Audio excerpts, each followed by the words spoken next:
Tay, usap kang hadyan. Ang baho mo. Huwag kang dumikit sa akin. Ay, alis ako, alis ako. Minmin, hindi kita nahawakan. Kahit hindi pa rin pwede. Tingnan mo ang kamay mo. Puro pitik. Lahat ng nahawakan mo, nadumihan. Tay, anong nangyayari sa baga mo? Minmin, nasasakal ako. Kahit nasasakal, kailangan mo pa ring mag-spray. Si Yang Yang, may diagnostic test sa susunod na linggo. Kailangan malinis ang bahay para hindi siya magkasakit. Alam ko, lalayo ako kay Yang Yang. Hindi ko siya guguluhin sa pag-aaral. Araw-araw ka lang sa bahay. Ang lakas ng tunog ng tea mo. Nakakaistorbo sa bata. Bumalik ka na lang muna sa probinsya. Huwag ka nang dumagdag sa gulo dito. Sumin, sumusobra ka na. Ako ang sumusobra, Zhao Mingfuan.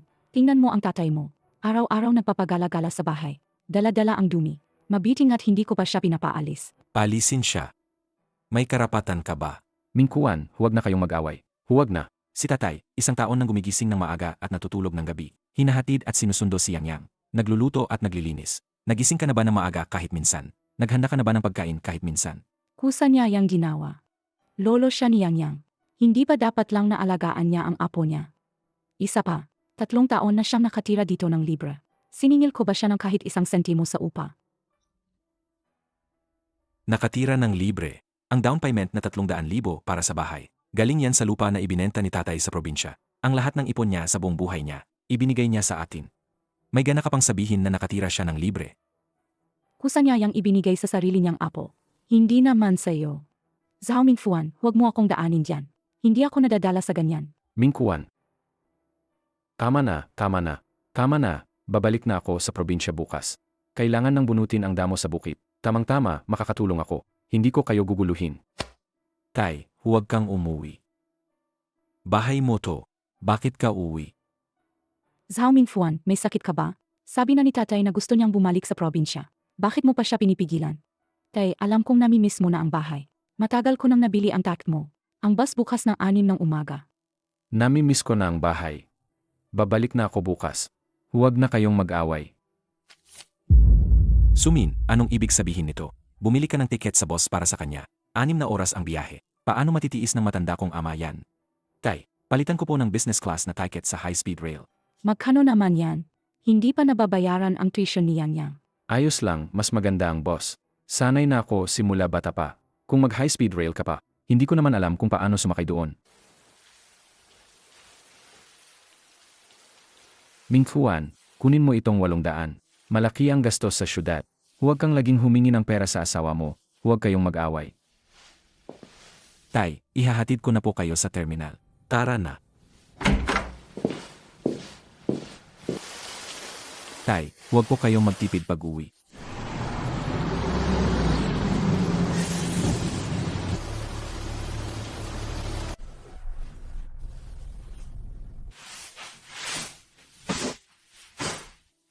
Bilisan mo, itapon mo na ang mga basura sa baba. 2 oras pa lang umalis ang katay ko. Nagmamadali ka ng maglinis. Amoy lupa sa kwarto na yon. Gusto ko nang tanggalin ang sahig at palitan. Hindi ka pa ba tutulong? Bilisan mo, maglinis ka na. Darating ang nanay ko. Anong sabi mo? Ang nanay mo? Gaano nakatagal simula nang huli ko siyang makita? Sabi niya, miss na miss niya raw ako. Kaya ka nagmamadaling paalisin ang tatay ko. Para lang sunduin ang nanay mo. Bakit? Ang tatay mo ay kumain at uminom dito ng libre sa loob ng 3 taon. Ang nanay ko ay naghirap buong buhay niya. Bakit hindi siya pwedeng mag-enjoy dito? Ma, ang aga mo naman dumating. Hindi ko pa nga naayos lahat ng gamit ko. Hindi ba't ito ang manugang ko? Bakit ka nakatayo sa pintuan? Halika, pasok ka.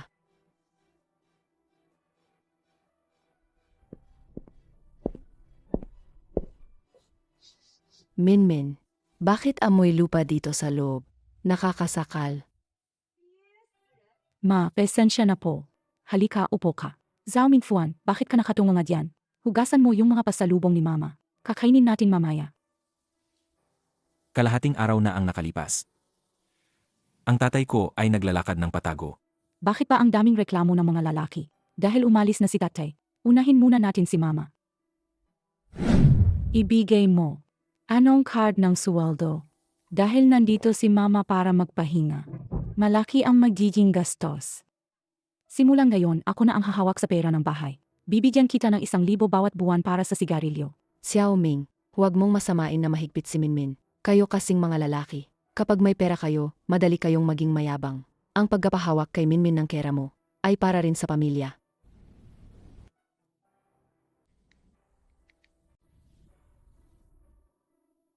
Zhao Mingfuan, 68 sentimos. Nasaan ang pera mo? Pambayad sa putor niyang yang, 3,000. Pang chill care, 4,000. Kahapon, bumili ka pa ng bag, 6,000 ang nagastos mo. Yung natira. Umuwi mag-isa si tatay sa probinsya. Hindi ko ba siya bibigyan ng panggastos? Magkano ang binigay mo? Binigyan ko siya ng 100,000 para sa pagtanda niya. Ano? 100,000? Ang laki naman. Tatawagan ko siya ngayon para ibalik. Pera yan ng pamilya. Bakit sa kanya lahat? Wala ring mangyayari kahit tawagan mo. Alam mo naman ang ugali ni tatay. Sanay siyang magtipid buong buhay niya. Kung direkta kong ibibigay sa kanya ang pera, tiyak na hindi niya tatanggapin. Kaya inilagay ko yan sa Fights Deposit Account sa bangko sa probinsya. Fights deposit. Nag-fights deposit ka pa. Zhao Mingfuan, sabihin mo sa akin, magsasama pa ba tayo o hindi na? Lahat ng pera, inilagay mo sa tatay mo. Kami ng anak ko, magugutom na lang. May 1-0, 000 pa sa card na to. Pero malapit na akong mapromote. Kailangan kong ilibre ang mga kasamahan ko. Hindi ko muna maibibigay sa inyo ang perang to. Aba, Zhao Mingfuan. Gayon, naintindihan ko na. Sinasadya mo to. Ang ibig mong sabihin, kami ng anak ko ang magugutom. Simula sa susunod na buwan, ako na ang hahawak sa sweldo. Hindi ka naman makapag-ipon ng pera. Min. Ang sinabi mo, nag-aalala sa akin. Naalala ko, hindi ba't 8,000 ang sweldo mo buwan-buwan? Lahat ay iniipon mo. Sa loob ng 3 taon, hindi kita pinagbayad ng kahit 1 sentimo para sa gastusin sa bahay. Siguro nakaipon ka na ng 300,000, di ba? Sa ngayon, wala akong pera. Ang mga susunod na gastusin sa bahay, ikaw muna siguro ang bahala. Hindi mo naman siguro kayang hindi gastusan ang sarili mong nanay at hayaan siyang magdusa dito sa bahay natin, di ba? Naman, ma. Kumain ka lang ng masarap at magpahinga dito. Huwag kang mag-alala sa gastos. Ang perang ito ay para sa pagtanda mo. Ay naku, alam ni Minmin ma na hindi siya nagkamali sa pagmamahal sa'yo. Ang mga lalaki, hindi marunong magtipid. Tingnan mo ang asawa mo, napaka-responsible sa bahay. Tama ka, ma. Kasalanan ko. Susundin ko kayo. Mula ngayon, magtitipid na ako at hindi na magwawaldas. May gagawin ako, alis na ako. Saan ka pupunta? Hindi pa ayos ang kwarto ni mama. May emergency sa opisina. Salamat, asawa ko. Minmin, bilisan mo, linisin mo to. Darating na, ma. Minmin, pakinggan mo, maingay ba ang kama na to? At may amoy matanda pa. Sumasakit ang ulo ko sa amoy.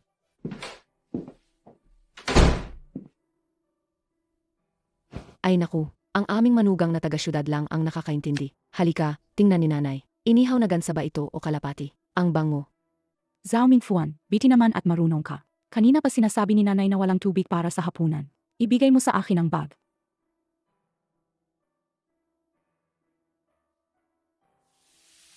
Huwag kang magkamali.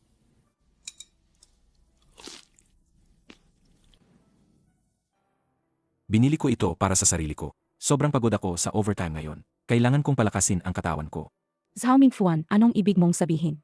Gutom pa kami ni nanay. Ikaw lang ang kumakain mag-isa. Wala ka bang konsensya? May 2 kakete pa ng pansit sa kusina at 1 longganisa. Lutuin nyo na lang muna. Pagdiyagaan nyo na lang sa isang kainan. Zhao Mingsuan, anong ibig mong sabihin dito? Saan ka nakakita ng manugang na kumakain ng karne sa bahay? Tapos ang biyanan ay kumakain lang ng pansit na may tubig. Sinasadya mo kaming pahirapan ng nanay ko.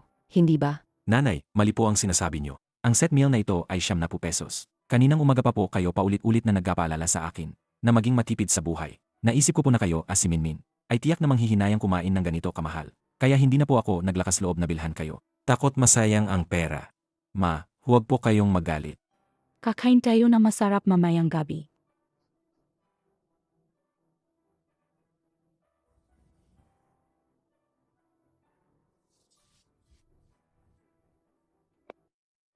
Minmin, ang manugang ni Tita Zhang sa probinsya. Bumili ng mahigit 20,000 para sa kanya. Na imported na therapeutic bed. Sakit din ng likod ko. Tingnan mo. Zhao Mingfuan, bihira lang naman si mapumunta dito. Ikaw na bahala magbayad para sa kanya. Hindi ba sinabi ko na sayo? Wala na tayong extra na pera ngayon. Hintayin muna natin ang sahod buwan ng susunod. Pero, ang pera ko, Bakit ayaw mo bumili ng therapeutic bed? Inaasahan ko namang mag-enjoy dito sa lungsod. Bibili na, ma. Bibili ako ng pinakamagaling para sa inyo. Ma, kailangan ng manual massage para gumana ang machine na to. Para maging epektibo. Kailangan i-massage ng 1 oras araw-araw sa gabi. Sage, Ming-Xuan. Kaya bilisan mo, i-massage mo ako. Namamanhid na ang lumang likod ko. Ma, pasensya na, hindi ako pwede. Nag-wrap up ang bagong project sa company. Pinapunta ako ng boss ko sa gabi para bantayan. Minmin, ikaw na bahala. Pwede kayong magkwentuhan ni Ma. Zhao Mingfuan, galing ko lang sa trabaho. Hindi pa ako nakakakain. Si Ma hindi pa rin nakakakain. Minmin, bakit ka nakatayo lang? Bilis, pumunta ka rito.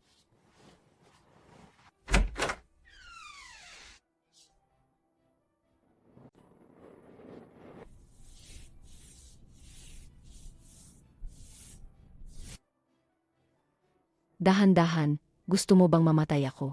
Ay nako, anak ka naman. Bakit wala kang pasensya? Ang sakit ng hawak mo. Nagitipid ka ba sa 20K? Sinasadya mo bang gantihan ako? Ma, 5 oras 30 minuto pa lang, nagluluto na ako ng almusal. Pinagalitan ako ng boss ko buong araw sa opisina. Pag-uwi ko, kailangan pa kitang alagaan. Ano nang masama sa pag-aalaga sa akin? Madali ba akong nagbuntis at nagpalaki sa'yo? Nageklamo ka na lang sa pagmamasahe ng baywang ko. Si tatay ni Zhao Mingfuan, 1 taon nang nakatira dito. Hindi siya gumastos ng kahit piso. Nakakapagluto pa ng mainit na pagkain araw-araw. Kahit na humihingi siya ng iba't ibang bagay, okay pa. Tamad pa. Ano ang sinabi mo? Ikaw nga ang nagsabing dadalhin mo ako dito para mag-enjoy.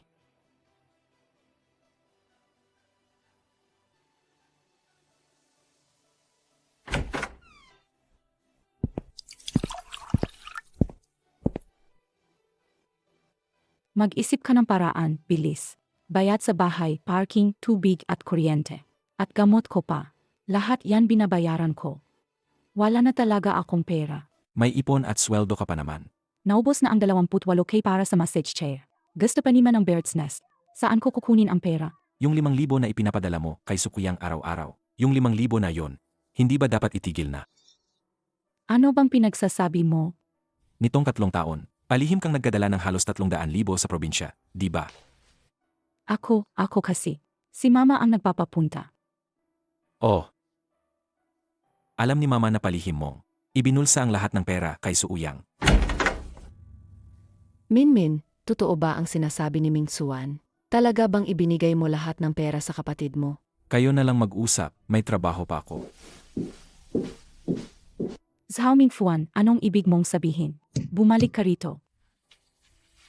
Itong therapy bed ko, 28,000 galing Germany. Ang anak kong mapagmahal, naawa sa masakit kong likod, binili agad ng walang pag-aalinlangan. Minmin, bihira lang magkasama ang mga tita. Kumain tayo ng masarap sa Hai Zhongzun. Ang 1 tao doon, 500 ang gastos. Ay, bakit ka ba ang kuripot? Nakalimutan mo na ba ang mga tita na ito? Kung gaano sila kabait sa'yo noong bata ka pa? Minmin, araw-araw kitang dinadala para kumain noong bata ka pa. Sajina. Huwag ka na magreklamo. Ako na ang magbabayad.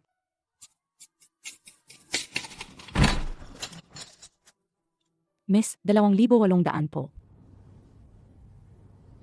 Ay, Minmin, ang yaman mo talaga.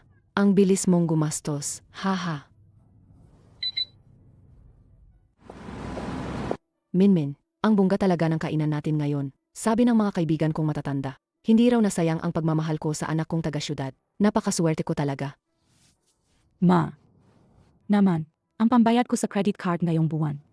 Ubos na para lang mapahiya ka.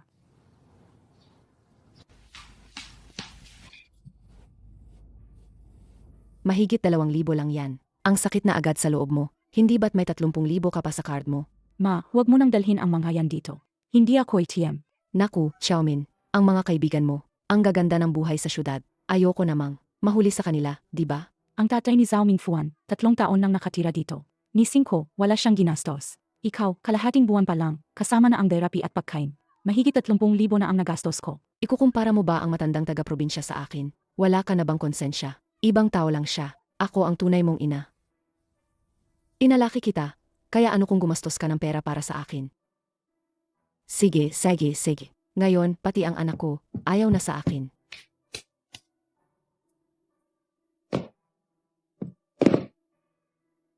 Ano bang nangyayari? Hindi ba't nagpakitang gilas ka lang sa seafood restaurant? Anong pakitang gilas? Pakitang gilas. Ngayon, ayaw mo na rin akong alagaan. Parang wala na akong anak. Sinabi ko lang yan dahil galit ako. Kanina, kasama ko sina Tita Lee at iba pa. Namamasyal ang mga anak ng iba, walang dalawang salita. Bumili agad na malaking pulseras na ginto, 50 grams. Ang ganda at ang yabang tingnan sa kamay. Tignan mo naman ako. Wala akong kahit ano. Anong basyurang pangmaseh? 28,000, sino ba makakakita niyan? Ang mga kaibigan kong matatanda ay nagsasabi-sabi sa likod ko na hindi naman maganda ang buhay ko dito sa lungsod. Ma, ginastos ko na ang 28,000 para lang sa pangmaseh mo. 28,000 pa sa seafood. Na-mats out ko na ang 2 credit card ko. Saan pa ako kukuha? Para bumili ng pulseras na ginto para sa'yo. Huwag kang magpakamahirap sa harap ko. Wala kang pera. Nasaan na ang 300,000 na ipon mo sa bangko? Noong bumili ng kots ang kapatid mo, 100,000. Walang pag-alinlangan na inilipat mo. Bakit ngayong sa sarili mong ina? Ang 20,000 na halaga ng ginto. Ayaw mo nang bilhin. Ayaw mo lang talagang gumastos para sa akin. Sumin, kung hindi mo ako bibilhan. Iuwi na lang ako sa probinsya ngayon din. Umuwi na lang po kayo muna. Aba, gusto mo lang pala akong paalisin. Sadye, uwi na ako ngayon. Huwag mo na rin akong dalawin ulit. Ay ma, nagsasalita ka na naman ng ganyan. Wala akong pakialam. Gayon, gusto ko ng pulseras. Sadye na. Pakigawa po ako ng isang gintong pulseras.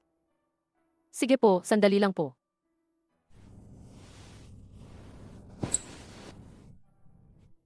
Talagang ang sariling anak lang ang nagmamahal sa akin.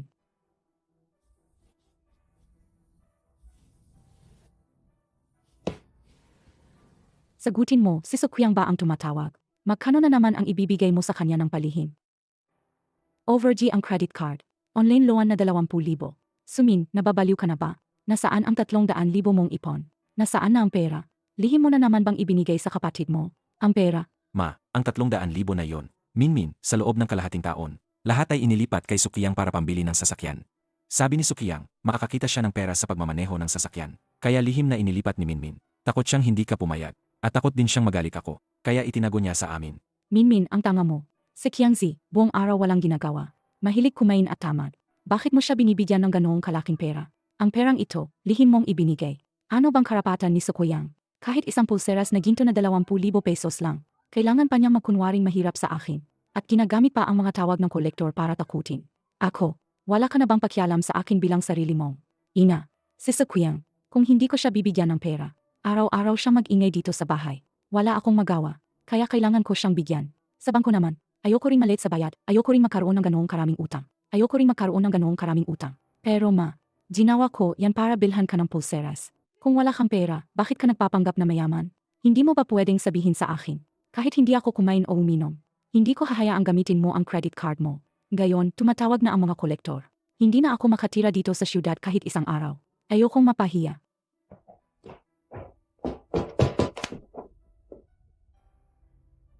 Ma, kung alis ka, ibalik mo muna sa akin ang gintong pulseras. Ibalik mo na lang para may balik ko. Aba, lumalaban ka na. Ang ibinigay ko sa'yo, gusto mo pang bawiin. Ano ba ang tingin mo sa sarili mong ina? Karapat dapat ko yan sa'yo. Ang gulo na ginawa mo, ikaw ang mag-ayos. Ma, saan po kayo pupunta? Tumatawag na ang mga maniningil. Kung alis kayo, paano na ang mga utang ko? Pahiram muna ng ipon nyo. Pambayad lang. Ay, Minmin, ang counting ipon ng nanay mo, hindi sapat para punan ang malaking butas mo. Nagmamadali akong umuwi sa probinsya para kausapin ang tiyuhin mo at mga kamag-anak. Mangutang sa bawat bahay para iligtas ka. Alam ng nanay mo ang ginagawa niya. Maghintay ka lang ng balita sa bahay. Zhao Mingfuan, umalis na si mama. Tulungan mo naman ako, maglabas ka ng pera. Mingfuan, mag-asawa tayo. Alam kong nagkamali ako. Hindi ko dapat binilhan si mama. Ang ganoon kamahal na bagay. Pero wala na talaga akong mapuntahan ngayon. Para sa kapakanan ng bata, tulungan mo akong punan ang butas sa credit card ko. Minmin, huwag mong gamitin si Yang bilang dahilan. Alam mo sa sarili mo. Dati, ako ang nagbabayad ng lahat sa bahay. Habang ikaw, bawat buwan na sumasahod ka, iniipon mo lang para sa sarili mo. Lihim mong kinuha. Ang naipon mong 300,000 para bilhan ng kotse ang kapatid mo. Ngayon, para lang mapagmalaki ang nanay mo. Na overlimit na naman ang card mo. Ang sarili mong anak, ang sarili mong asawa. Itinuring mong estranghero para lang sa dangal ng pamilya mo. Ngayon na may problema, saka mo lang naalala na pamilya ayo. Kapatid ko yan Paano ko siya hindi tutulungan? At sinabi niya, bibili siya ng sasakyan para sa transportasyon. At ibabalik niya ang pera kapag kumita na siya. Sige, kung kapatid mo nga siya. Bakit hindi mo siya tawagan ngayon at tanungin? Kung ibabalik niya ang 300,000, natural na mababayaran ang utang mo.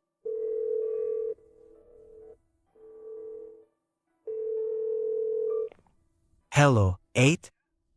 Tiangzi. May malaking problema si Ed. Na-overdue ang credit card ko at idedemanda ako. Pwede mo bang ibalik muna ang 300,000? O kahit pahiramin mo lang si Ed ng 50,000 pesos. Ikot lang. Ed, nagmamakaawa ako. 8, nagbibiro ka ba? Binili ko ang sasakyan para sa negosyo. Naubos na ang pera. Isa pa, kusang loob mo yang ibinigay sa akin. Bakit mo pa babawiin? Ikaw ang nag-overspend sa card mo. Anong pakialam ko? Sage, ibababa ko na.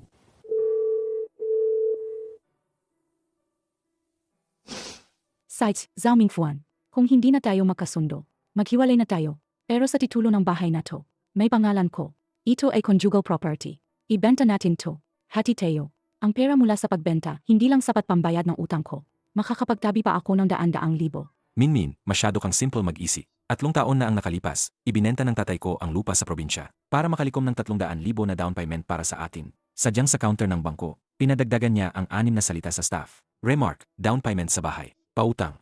Pautang. Paano naging pautang? Kusa niya yung ibinigay. Para sa apo niya. Ang matatanda ay tapat, pero hindi sila anga. Dahil may patunay ng pautang na yan. Kung ibebenta talaga ang bahay, at hahatiin ang ari-arian, ang unang gagawin, ay bayaran muna ang down payment ng katay ko. Ang matitirang pera na lang ang hahatiin natin. Nakakonsulta na ako sa abogado. Ang paglilipat ng 300,000 na conjugal property nang walang paalam habang kasal. Malubhang pagkakamali sa mata ng batas. Kung idadaan sa kaso, malaki ang posibilidad na ipagkakait sa iyo ng korte ang bahagi mo, o wala kang makukuha sa ari-arian. At, kailangan mo ring ibalik ang 300,000 na inilipat mo. Tungkol naman sa iyo, ang mga utang mo sa personal na credit card at online loans. Hindi naman ito ginamit para sa gastusin ng pamilya. Ito ay personal na utang mo. Hindi rin ipapataw sa akin ng hukom.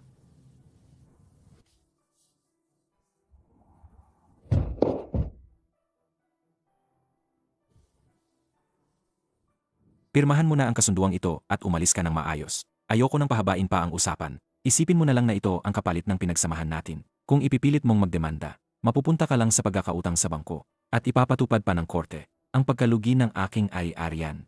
Hindi na kailangan umabot doon, di ba?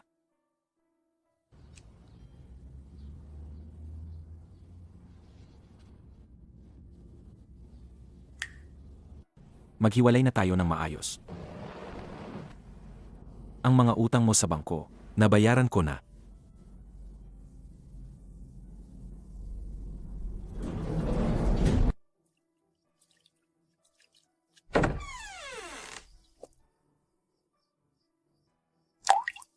Mingkuan, bakit ka bumalik? Alam ba ni Minmin?